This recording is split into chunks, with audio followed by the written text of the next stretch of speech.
Hello and welcome to the Dapper Gaffer channel. I'm Josiah and we're here at City Stage Studios in Rockford, Illinois, taking a look at the Aputure Storm 1000C.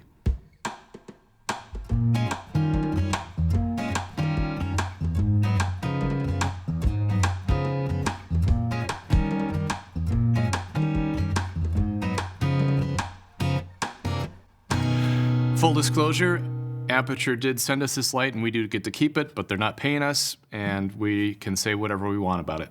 So when I first heard about the 1000C, my thought was, why or when would I need full color fixture that has that kind of wattage behind it?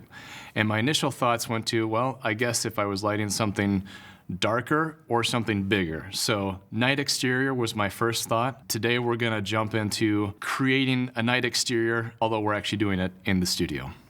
This set happens to be left up from our Christmas party a week or two ago. So we decided it would be a good backdrop to kind of use as like a night exterior kind of setting. A lot of times when I'm working with highly saturated colors or kind of full color fixtures, I'm actually dimming them down to kind of bring out the saturation, because when they're too bright, they just clip out. It reads the exposure more than it reads the saturation, and you lose the colors that you're going for. So my mind initially went to, well, night exteriors would be a perfect example for that. Let's get into setting some lights and dial in the look here. All right, so we're gonna start by putting this on the lift back here like we typically might do in a night exterior situation, and use it as a hard backlight. Nate, can we get this candlestick up? So this is, let's get a close-up of this here. This is called a candlestick. You could also use the shaft off of a combo stand or something, but it's just a junior receiver, and we're using these chain vice grips. So that just gives us a nice, secure way to mount the light on the lift without having to try to monkey a combo stand on there. Hand that head up to you. Got it. Let's see if we can't leave the ballast in the ground and Okay. just run the head cable up. Looks like a different head cable than previous gens. Nice and beefy. Good rule of thumb is to work backward from the light. Plug in that end first, and then you go to here. You plug it into wall power last, so you're not risking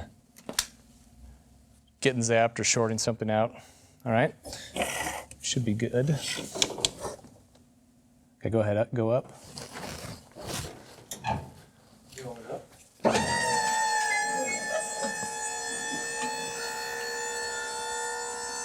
I'm just noticing it's blasting into the shop. Yes. That's the downside. We don't have any the only modifier we have for the light at the moment, aside from other Aputure stuff I've already got, is we've only got the one wide reflector. So we'll probably have to bring in a flag. So obviously we wouldn't do this if we were using a real lift outside, because this wouldn't go high enough, or it would be silly. But to keep our life simple, and we're just gonna send this up in the air and then we'll flag it when it's up there.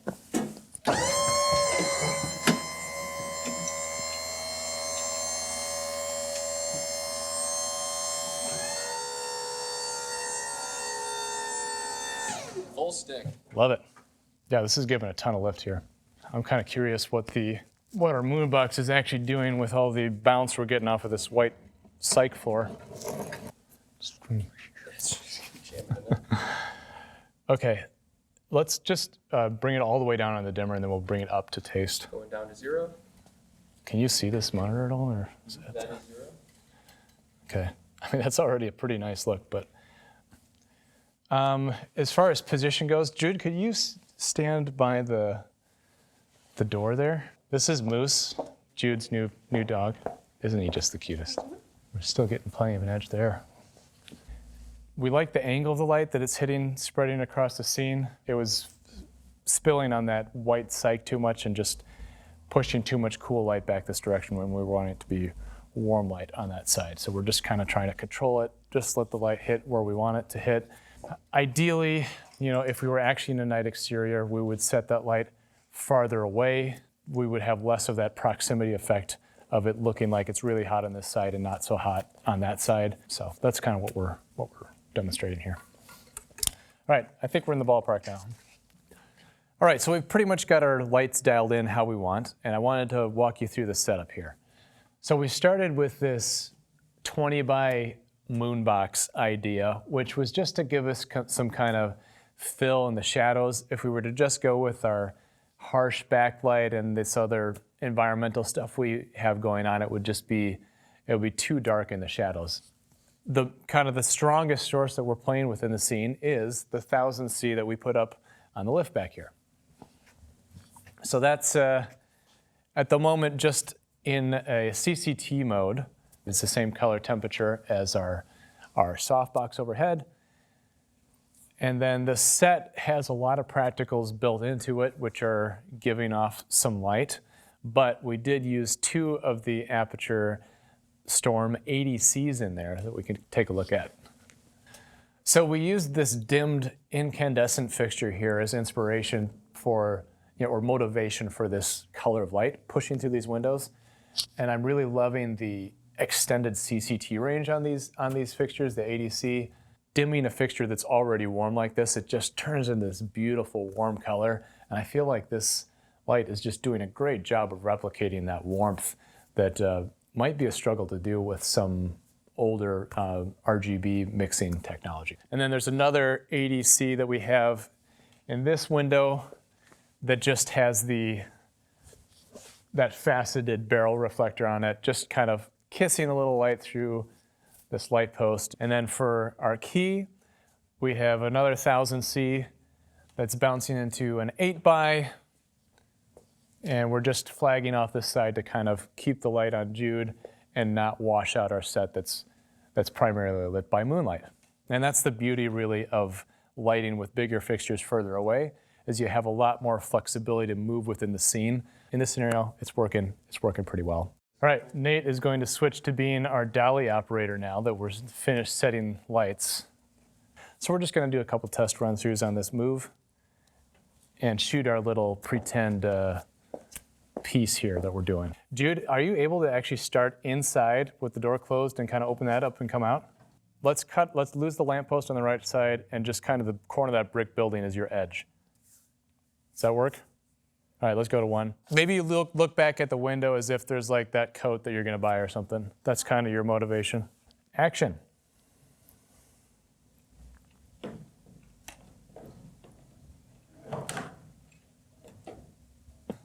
Coming out, nice and slow dolly move at this point.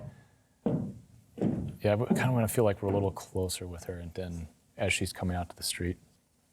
I'm pretending to be a DP today, I guess. So it's more of a real slow dolly move out. You're panning with her as she's walking along. We're kind of intimate with her at that point. And then we open up to see kind of the whole scene as she steps off of the sidewalk. Okay, we're still all rolling? Still speeding. Let's do another take. Sound speed? Sound speeds. Okay. Action.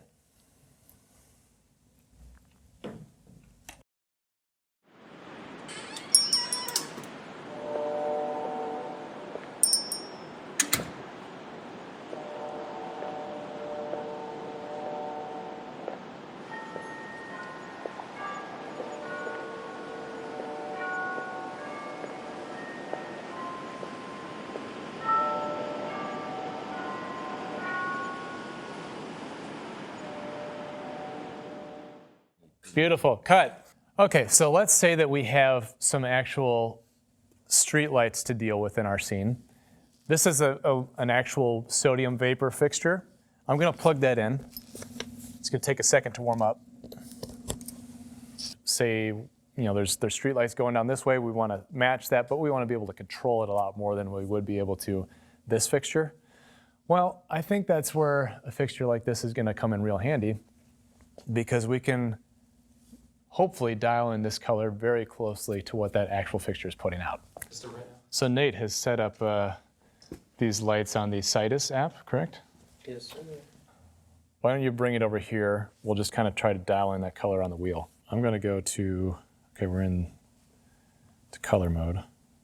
Okay, so I'm gonna use the color wheel here to try to get as close as I can.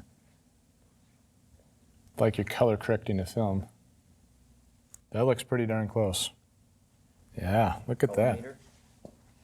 So we just, we're fairly quickly able to dial in that specific sodium vapor color. Yeah, look at that. So a totally different look just by switching the color and adding some haze. And then I just wanted to play around real quick with, say, like a nice tealy blue. Wow, just so much power we have in that fixture to be able to really come up with some stylized looks. Okay, now we're gonna switch this up and go to a completely different look. We'll be right back after these short messages. Don't forget to feed your dog. Okay, so this is just one more scenario that came to mind where like a real punchy full color light would play well, and that's emulating almost like a Times Square kind of vibe where there's maybe these bright billboards that they're changing with the different advertisements or whatever on them, and that board ends up lighting the night street. So we're gonna have Jude kind of walk over to camera here. She's walking through town. She notices the new billboards that are installed, and she doesn't really know what to think about all this modern technology taking over her little town. It's kind of cool, but will it be irreparable damage to any town, USA? Stay tuned to find out. Nice. Good. Cut. So we just wanted to play around with the idea of just lighting a really big surface, since we have this bright, punchy, full color light. And this wall is about 40 feet wide, 20 feet high. And we're able to light just about the whole thing with that wide reflector on the 1000C there. And we're just gonna see if we can kind of dial in like a similar color to Jude's shirt. Oh, look at that.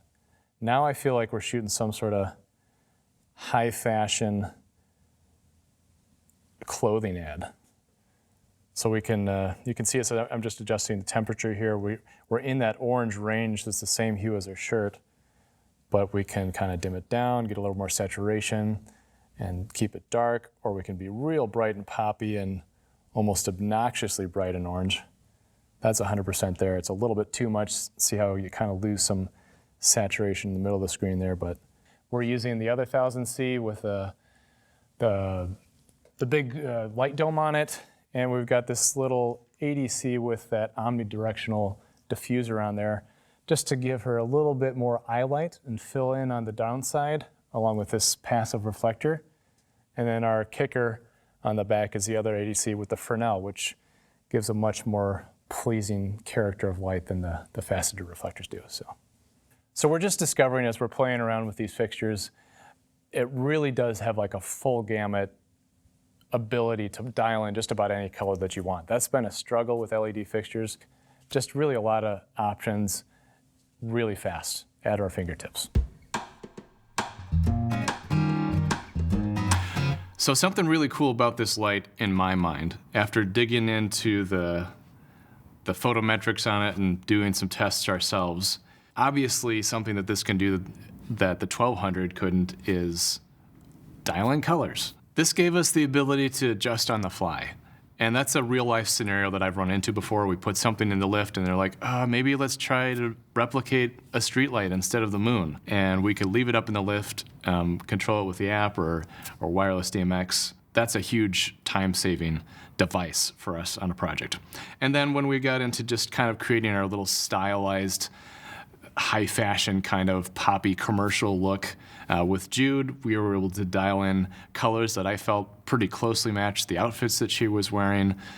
And that's a big deal too, especially when you're dealing with product photography or brands where they have a specific brand color. That's not as easy as people think to just dial in a color that closely represents the brand, especially if their brand color is like a purple or something like that. That's a really tough color to emulate with LED technology. And traditionally, I've had to use more of a daylight fixture and find a gel that actually better matches and maybe adjust a little bit from there. I think it's great for the industry just to have that kind of competition between manufacturers always pushing the envelope to come up with something new and more usable for us. So one of the coolest things about this fixture, in my mind, is the fact that it's effectively a one-to-one replacement of the 1200D. And what do I mean by saying that?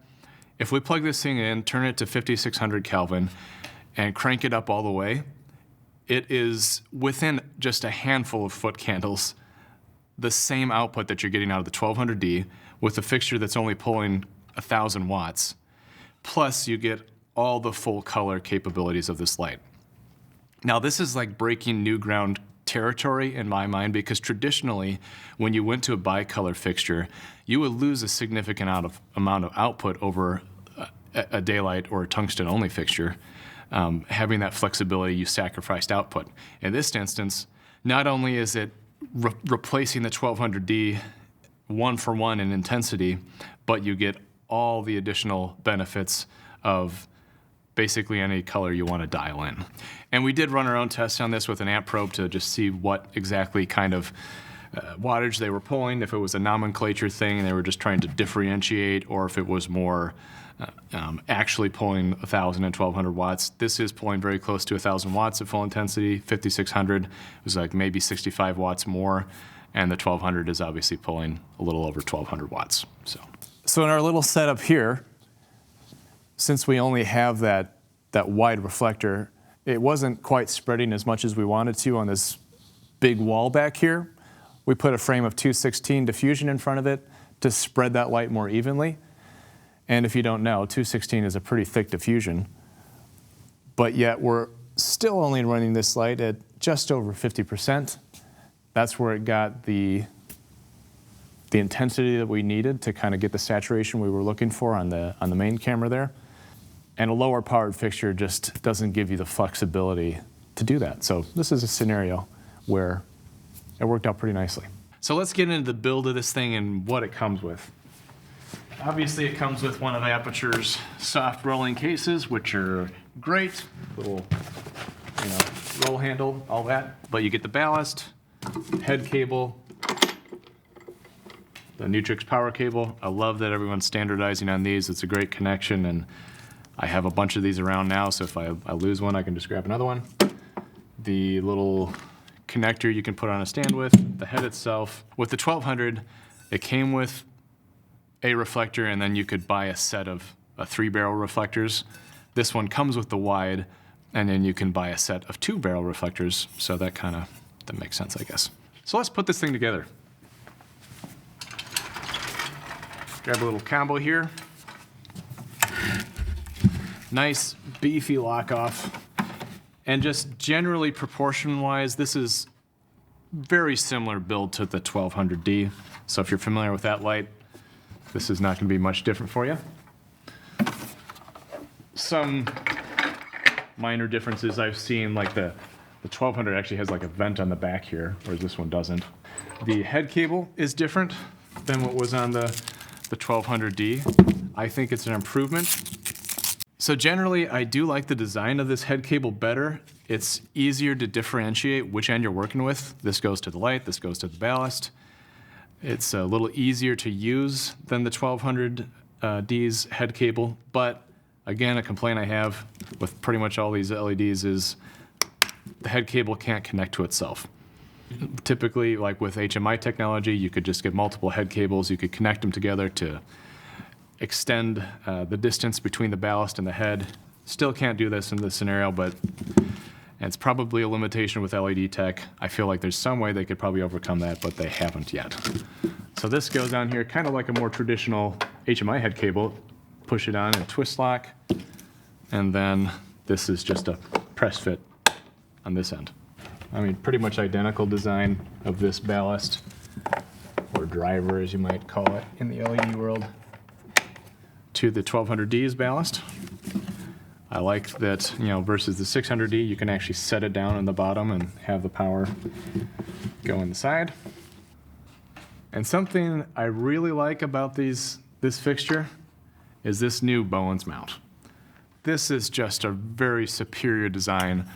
That's something that's annoyed me, honestly, from day one with these Bowens mount fixtures. I just always felt it was not really is more designed for the photo world, and bringing it into film production where we're just a lot more abusive with our equipment, I was just never a big fan of it. This makes it a lot more usable. So instead of having to push it in and then try to twist this thing, which is difficult, especially when you're using bigger modifiers and such, you just pop it in there, and then this works a lot more like a traditional PL mount on a camera. I think this is the way to do it, and I hope that everyone starts doing it this way, because this is just a far superior method of attaching these modifiers. Let's say that you already have the 1200D, and you're like, well, why don't I just use those reflectors on it? That is presumably the same angle of reflector. They're both 45-degree reflectors, but as you can see, the shape is just very different.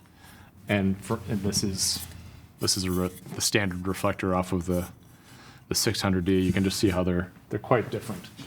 You really have to pay attention to what fixture these modifiers are built for. Now we can put it on there, it will work, it just won't be as efficient as the one that's actually made for it. There's the narrow one on the 1200D, and they have a similar sort of design for the 1000C where you can get those extra modifiers, but you are going to want to get the ones that are specific to the light. You might be wondering about the Fresnel, that F10 Fresnel. It's not even going to mount on there because of the new locking mechanism. This, you can see the Bowens mount is inset on that Fresnel, so it's not even going to, even if it did work with it, optically, it's not going to physically mount on the light. So that's not going to do you any good. They have come out with a new Fresnel specifically for this and the 1200X. They just didn't have it readily available to send to us. In addition to that Fresnel, they've developed a sort of sled that will mount. You can see these mounting points on the bottom here that kind of comes out, and then it gives you the ability to actually leave the Fresnel on there, which I think is slightly bigger than the fixture itself. So having the sled on there gives it a way to sit down flat on a surface, such as a shelf or a head cart, something like that. Those will be some great additions to the light I'm looking forward to adding. Something that I did find a little bit sad was on the 1200D and some of the previous fixtures, when you went to the different settings, you could just bump this button and it would go up by 20%, I think, like 20, 40, 60, 80, 100. This one, there doesn't seem to be the ability to do that. Something else I really like about this fixture is the extended CCT range. It goes all the way to 20,000 Kelvin, which is very blue, down to 1800 Kelvin. Dimming that incandescent fixture goes into this just beautiful orangey yellow, and I felt this extended CCT range really helped us dial that in without having to go into like HSI mode or something and try to find like the right amount of orange to push into it to match that light. Really enjoying that extended CCT range. This being a full color fixture, we've got all these other options for controlling color, X, Y, obviously there's effects mode. I'm a big HSI guy, that's just kind of the way my mind thinks, so HSI mode, we can adjust the intensity, hue, and saturation, but it also gives us kind of this base CCT.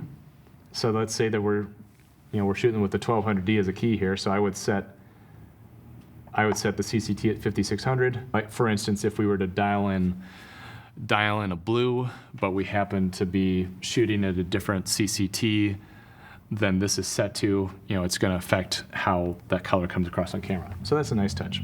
I kind of like that it's an even 1000 watts. I'm going to start calling it a 1K, I think. I miss asking for the 1K off the truck, and usually I don't have like a tungsten 1K necessarily for it to be confused with that lives on there. 1KC, I think we'll just call it a 1K. But so is this light gonna find a place on my truck? Absolutely it is.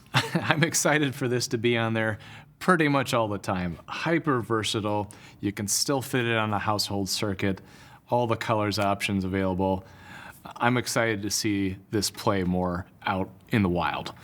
So thanks again, Aputure, for sending us this unit. Excited to put it to use more. If you follow us on Instagram, I'm sure you'll be seeing this pop up in more of our stories. Again, I'm just a working gaffer here in the Midwest, and when we're looking at fixtures on this channel, we're thinking about how we're gonna use them in a practical, real-world scenario. And if you have any questions about it or anything else, feel free to post in the comments and we'll get back with you as soon as possible. We'll see you on the next one. Cheers.